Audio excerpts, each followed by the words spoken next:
Dyma Yannick. Mae Yannick yn fideografydd a liwt ei hun.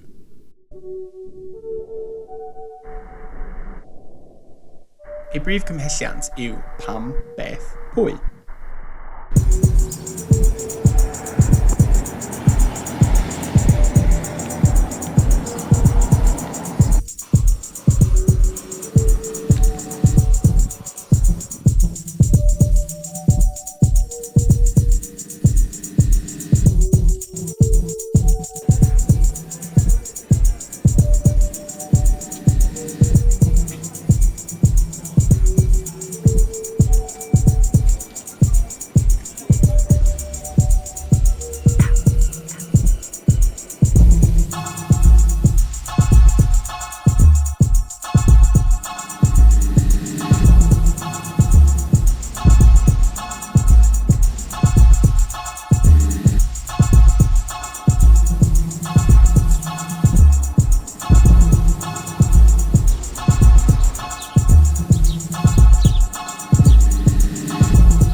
Felly, y tro nesaf byddwch chi o gwmpas y lle, gofynnwch eich hun pam, beth, pwy.